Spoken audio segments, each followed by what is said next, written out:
Dear Kuya Poy, ako po si Karen, 20 years old at kasalukuyang may live-in partner na 31 years old, si Bernard.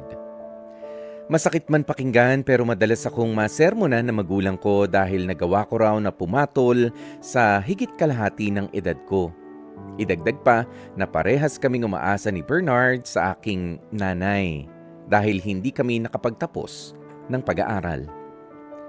Kahit naman Kuya Poy na wala kaming magandang buhay ng kasintahan ko, ay nakikita ko kay Bernard ang pagiging masipag niya.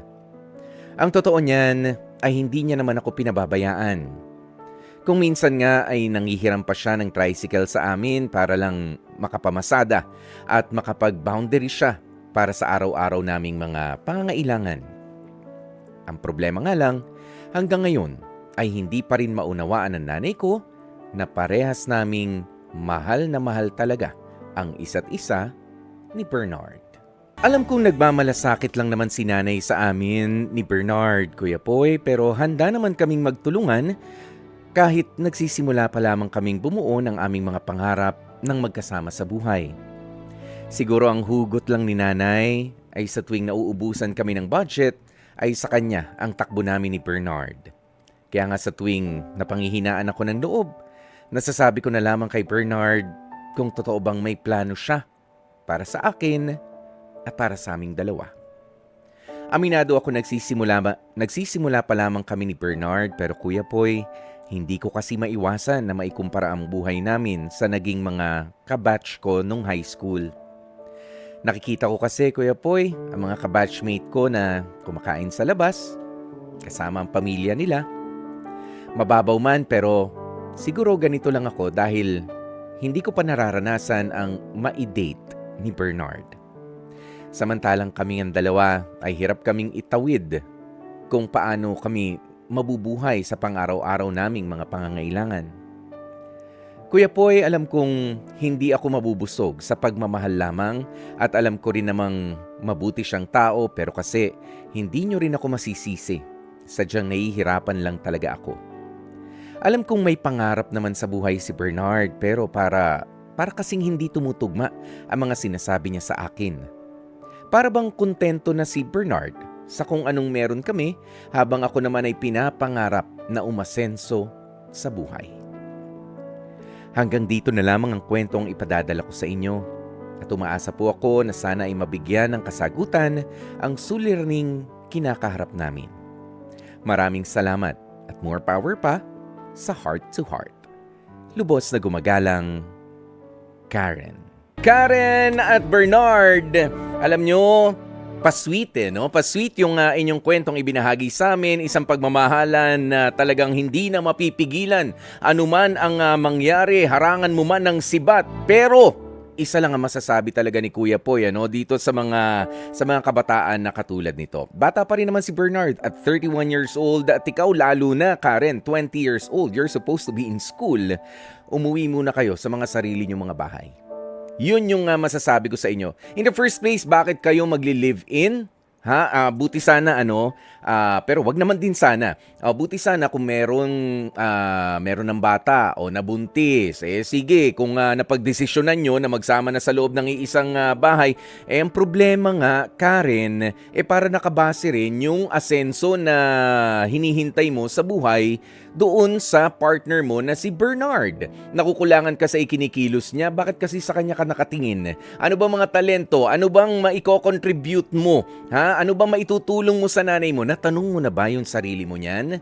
Yes, ito yung sinasabi natin na I'm sorry pero napaka-immature pa ng inyong pagsasama. Ako ay nanggigigil at gusto ko talagang si Bernard, umuwi ka muna sa inyo. 'Di ba? Doon ka na muna sa inyo at itong si Karen, hayaan mong siya na lang ang problemahin ng nanay niya kung meron siya makakain o wala. Si Bernard, wag na makikain muna diyan sa inyo. I'm sorry.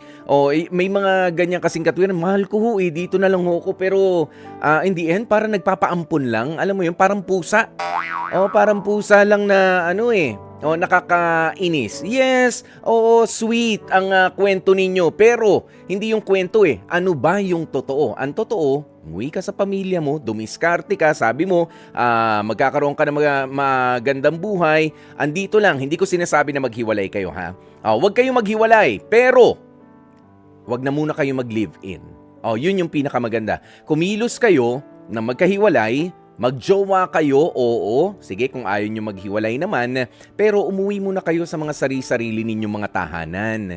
Okay, maghanap buhay ka, Bernard, at ikaw naman din, Karen. At 20 years old, di ba dapat nasa school pa o bumalik ka sa pag-aaral mo, ayusin mo yung buhay mo, maghanap ka rin ng trabaho. Huwag mong ibase doon sa partner mo dahil lalaki ang magpo-provide. No! Sa panahon ngayon, dapat parehas ng kumakayod.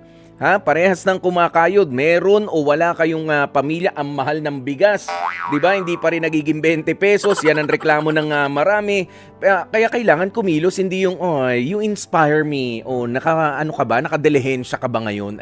Yan ang sinasabi. Kumilos ka rin. Huwag mong bantayan lang yung kagwapuhan o yung kamachuhan ng partner mo. Kumilos ka. Karen, hindi kita masisisi dahil ikaw ay napakabata pa. Pero siguro sa puntong ito, dahil nga nakikinig ka naman sa amin, ito na. Yung magpapalinaw sa'yo sa mga sinasabi ng magulang mo, lalo na ng nanay mo, na bakit nga ba tutulungan ko kayo? Gusto nyo mag-live-in?